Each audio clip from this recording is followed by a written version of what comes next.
Chapitre 21 Réponse de Job à Tsophar. Ici Job va faire un pas en avant. Jusqu'alors il s'était tenu sur la défensive, se bornant à affirmer son innocence. Impatienté par les accusations toujours moins déguisées de ses amis, il affirme maintenant la fausseté de leur théorie sur la justice rétributive de Dieu. Non, contrairement à ceux qui l'ont avancé plusieurs fois déjà, l'impie n'est pas toujours puni. Précédemment Job s'était élevé en passant contre cette affirmation, Job 9.22-24, Job 10.3, Job 12.6. Maintenant il l'attaque de front. Il le fait à regret, mais il y est contraint et l'irritation que cause en lui la dureté de ses amis aussi bien que ses souffrances, le pousse à exagérer la portée d'un fait indiscutable. Après un appel adressé à ses interlocuteurs, versets 2 à 6, Job traite le sujet indiqué, versets 7 à 26, puis conclut, versets 27 à 34. Verset 2. Et donnez-moi cette consolation, que cela remplace vos consolations. Vous consolez si mal, Job 26.2, Job 21.34. Écoutez au moins, cela vaudra mieux. Verset 3. Tu pourras te moquer. Ici Job interpelle directement Tsophar, le dernier de ses accusateurs, dont le discours a été particulièrement blessant. Quand tu m'auras entendu, tu pourras rire de moi. Il est digne de remarque que Tsophar garde le silence dans le troisième cycle de discours qui va suivre. Verset 4. Job n'ose pas dire catégoriquement qu'il se plaint de la manière dont Dieu gouverne le monde, mais on comprend que c'est là le fond de sa pensée. Voyez les mêmes réticences déjà Job 3.20, Job 7.7, Job 7.12 et suivants. Pourquoi donc? Si c'est de Dieu que j'ai à me plaindre, quoi d'étonnant à ce que je sois poussé à bout, puisque les bases mêmes de ma piété se trouvent ébranlées. Verset 5. Versets 5 et 6. Job sent que les faits qu'il va signaler et les principes qui semblent s'en dégager sont une énormité. Il en prévient ses auditeurs.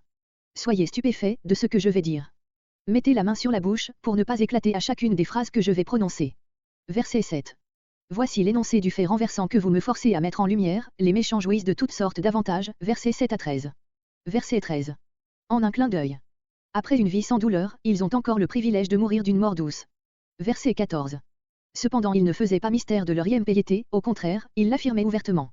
Verset 15. À nous approcher de lui, par la prière et des sacrifices. Verset 16. Nouvelle accusation détournée, à l'adresse de Dieu, si le bonheur des méchants était leur propre œuvre, je ne m'en préoccuperais pas outre mesure. Job ne poursuit pas son raisonnement, mais on comprend ce qu'il veut dire. Loin de moi. Tout en constatant cette étonnante prospérité des méchants, Job tient à se séparer d'eux, il ne se laissera pas séduire. Verset 19. Dieu réserve le malheur pour ses fils, les fils de l'impie.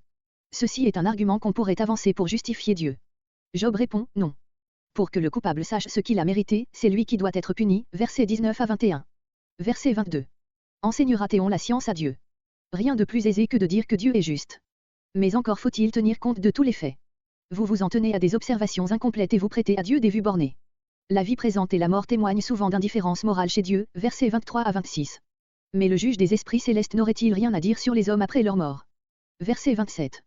À partir d'ici Job s'adresse de nouveau plus directement à ses amis. Vos pensées. Job comprend leur tactique, ils veulent arriver à lui faire avouer des crimes. Verset 29. Les voyageurs, les hommes dont l'horizon s'est élargi et qui ont acquis des idées générales. Verset 30. Verset 30 à 33. Les sages qui ont voyagé confirmeront sans aucun doute les observations faites par Job. Celui-ci répète, en les accentuant avec une exagération qui paraît presque voulue, la théorie défendue dans ce discours, l'impunité et même la prospérité des méchants. Verset 31. Qui est-ce qui? Ni les hommes, ni Dieu. Verset 32. On l'accompagne. Il y a un cortège imposant le jour de ses funérailles. Il veille.